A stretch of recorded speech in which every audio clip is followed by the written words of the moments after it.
Hi friends, welcome to Muddumari channel. ನಾನು ಸುಮಾರುಣ್. ಮಹಾಭಾರತಕ್ಕೆ ಸ್ವಾಗತ. ಪರಶುರಾಮರ ಕಥೆ. ಪಾಂಡವರು ಪರಶುರಾಮರ ಆಶ್ರಮಕ್ಕೆ ಬಂದಾಗ ಅಲ್ಲಿದ್ದ ಅಕೃತವರ್ಣರನ್ನು ಭೃಗುವಂಶದವರ ಬಗ್ಗೆ ತಿಳಿಸಿರಿ ಎಂದು ಕೇಳಿದಾಗ ಅವರು ವಿವರಿಸಿದರು.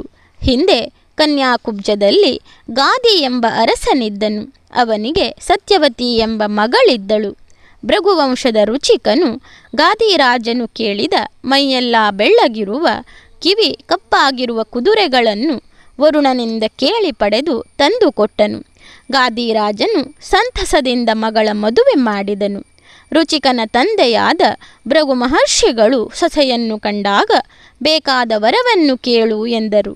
ಸತ್ಯವತಿಯು ತನಗೂ ತನ್ನ ತಾಯಿಗೂ ಒಂದೊಂದು ಮಗನಾಗಲಿ ಎಂದು ಕೇಳಿದಳು.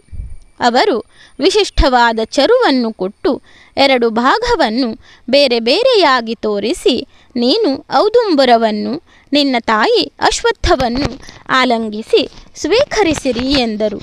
ಆದರೆ ಸಂಭ್ರಮದಲ್ಲಿದ್ದ ಸತ್ಯವತಿ ತಾಯಿಯ ಭಾಗವನ್ನು ಸ್ವೀಕರಿಸಿದಳು. ಅವಳ ತಾಯಿಗೆ ಸತ್ಯವತಿಗಿದ್ದ ಭಾಗ ದೊರೆಯಿತು. ಹೀಗೆ ಸತ್ಯವತಿಯು ಕ್ಷತ್ರಿಯನಿಗೆ ಮತ್ತು ಅವಳ ತಾಯಿ ಬ್ರಾಹ್ಮಣನಿಗೆ ಜನ್ಮ ನೀಡಿದರು. ಸತ್ಯವತಿಗೆ, ನಿನ್ನ ಮಗ ಬ್ರಾಹ್ಮಣನಾದರೂ ಮೊಮ್ಮಗನು ಕ್ಷತ್ರಿಯನಾಗುವನು ಎಂದು ಭೃಗು ಮಹರ್ಷಿಗಳು ಹೇಳಿದರು. ಸತ್ಯವತಿಯ ಮಗ ಜಮದಗ್ನಿ ಎಂದು ಹೆಸರು ಪಡೆದನು. ಅವಳ ತಾಯಿಯ ಮಗ ಮುಂದೆ ವಿಶ್ವಾಮಿತ್ರ ಮಹರ್ಷಿ ಎನಿಸಿದರು. ಜಮದಗ್ನಿ ಮಹರ್ಷಿಗಳು ಪ್ರಸೇನಜಿತ್ ರಾಜನ ಮಗಳಾದ ರೇಣುಕಾದೇವಿಯನ್ನು ಮದುವೆಯಾಗಿ ಗೃಹಸ್ಥನಾಗಿದ್ದು ತಪಸ್ವಿಯಾಗಿದ್ದರು. ಜಮದಗ್ನಿ ರೇಣುಕೆಯರು ಮನ್ವಂತ, ಸುಶೇಷಣ ಮತ್ತು ವಿಶ್ವವಸು ಎಂಬ ಪುತ್ರರಲ್ಲದೆ ಪತಿವ್ರತೆಯಾದ ರೇಣುಕೆಯು ತಪಸ್ಸನ್ನಾಚರಿಸಿ ಶ್ರೀ ವಿಷ್ಣುವಿನ ಅಂಶಾವತಾರವಾದ ಭಾರ್ಗವರಾಮನೆಂಬ ಮಗನನ್ನು ಪಡೆದಳು. ಪರಶುರಾಮನು ಶಾಸ್ತ್ರಗಳ ಅಭ್ಯಾಸದೊಂದಿಗೆ ಶಸ್ತ್ರಾಭ್ಯಾಸವನ್ನು ಮಾಡುತ್ತಿದ್ದನು. ಪರಶುರಾಮನು ಪರಾಕ್ರಮಶಾಲಿಯಾಗುತ್ತಿರುವುದನ್ನು ಕೇಳುತ್ತಿದ್ದ ಕಾರ್ತವೀರ್ಯಾರ್ಜುನನು ಸದಾ ಅವನನ್ನು ದ್ವೇಷಿಸುತ್ತಿದ್ದನು. ಒಂದು ದಿನ ಕಾರ್ತವೀರ್ಯಾರ್ಜುನನ ಮಕ್ಕಳು ತಮ್ಮ ಪರಿವಾರದೊಂದಿಗೆ ಬೇಟೆಗಾಗಿ ಅರಣ್ಯಕ್ಕೆ ಬಂದು ಬೇಟೆಯಾಡುತ್ತಾ ಬಳಲಿ ಬಾಯಾರಿಕೆಯಾಗಿ ಸಮೀಪದಲ್ಲಿ ಕಾಣಿಸಿದ ಜಮದಗ್ನಿ ಮುನಿಯ ಆಶ್ರಮಕ್ಕೆ ಬಂದರು. ಆ ಸಮಯದಲ್ಲಿ ಜಮದಗ್ನಿಯ ಪುತ್ರರು ಸಮಿತ್ತುಗಳನ್ನು ತರಲು ಕಾಡಿಗೆ ಹೋಗಿದ್ದರು.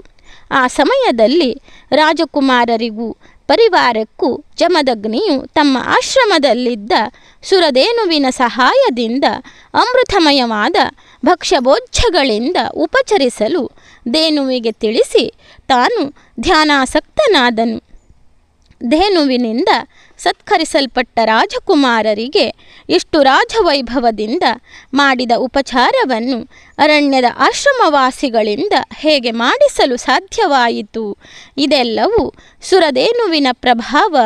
ಆದ್ದರಿಂದ ಇದನ್ನು ನಮ್ಮ ರಾಜಧಾನಿಗೆ ಕರೆದೊಯ್ಯಬೇಕೆಂಬ ದುರಾಸೆಯಿಂದ ಧೇನುವನ್ನು ಹಿಡಿದು ಆಶ್ರಮದಿಂದ ಎಳೆದುಕೊಂಡು ಹೋಗುತ್ತಿದ್ದರು.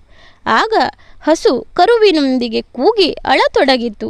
ಅಷ್ಟರಲ್ಲಿ ಆಶ್ರಮಕ್ಕೆ ಬಂದ ಭಾರ್ಗವರಾಮನು ವಿಷಯವನ್ನರಿತು ಕೊಡಲಿ ಹಿಡಿದು ರಾಜಕುಮಾರರನ್ನು ಬೆನ್ನಟ್ಟಿ ಹೋಗಿ ಅವರನ್ನು ಸಂಹರಿಸಿ ಹಸು ಕರುವಿನೊಂದಿಗೆ ಆಶ್ರಮಕ್ಕೆ ಬಂದು ನಡೆದ ವೃತ್ತಾಂತವನ್ನು ತನ್ನ ತಂದೆ ತಾಯಿಗೆ ವಿವರಿಸಿದನು. ಕೆಲ ಕಾಲದ ನಂತರ ಕಾರ್ತಿವೀರ್ಯಾರ್ಜುನನು ಮತ್ತು ಅಳಿದುಳಿದ ಅವನ ಮಕ್ಕಳು ಹಿಂದಿನ ಸೇಡನ್ನು ತೀರಿಸಿಕೊಳ್ಳಲು ಜಮದಗ್ನಿಯ ಮಕ್ಕಳು ಆಶ್ರಮದಲ್ಲಿ ಇಲ್ಲದಿರುವ ಸಮಯವನ್ನು ಸಾಧಿಸಿ ಏಕಾಏಕಿ ಆಶ್ರಮಕ್ಕೆ ನುಗ್ಗಿ ಧ್ಯಾನಮಗ್ನರಾಗಿದ್ದ ಜಮದಗ್ನಿಯ ಶಿರವನ್ನು ಕಡಿದು ಕಾಮಧೇನುವನ್ನು ಎಳೆದುಕೊಂಡು ರಾಜಧಾನಿಯ ಕಡೆಗೆ ಹೊರಟರು. ಕಾಮಧೇನುವಿನಿಂದ ಹೊರಬಿದ್ದ ಸೈನಿಕರಿಂದ ಪರಾಜಿತನಾದ ಕಾರ್ತ್ಯವೀರ್ಯಾರ್ಜುನನು ಓಡಿದನು. ಅಷ್ಟರಲ್ಲಿ ಆಶ್ರಮಕ್ಕೆ ಹಿಂತಿರುಗಿ ಬಂದ ಪರಶುರಾಮನು ರಕ್ತಸಿಕ್ತವಾಗಿ ಮರಣ ಹೊಂದು ಬಿದ್ದಿದ್ದ ತನ್ನ ತಂದೆಯ ದೇಹವನ್ನು ಕಂಡು ಅರಪ್ರಜ್ಞೆಯಲ್ಲಿದ್ದ ತನ್ನ ತಾಯಿಯನ್ನು ಎಚ್ಚರಗೊಳಿಸಿ,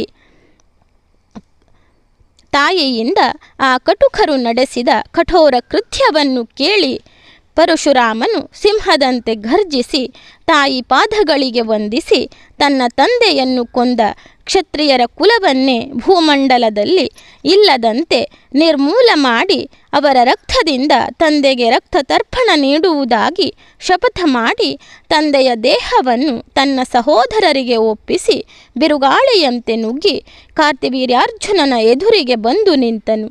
ನಂತರ ಅದೇ ರೌದ್ರಾವತಾರದಲ್ಲಿ ಕಣ್ಣುಗಳಲ್ಲಿ ಕೆಂಡವನ್ನು ಕಾರುತ್ತಾ ಕಣ್ಣು ಮುಚ್ಚಿಬಿಡುವಷ್ಟರಲ್ಲಿ ಅವನ ಒಂದೊಂದೇ ತೋಳುಗಳನ್ನು ಕಡಿದು ಕೊನೆಗೆ ಕಾರ್ತಿವೀರ್ಯಾರ್ಜುನನನ್ನು ಕೊಂದನು.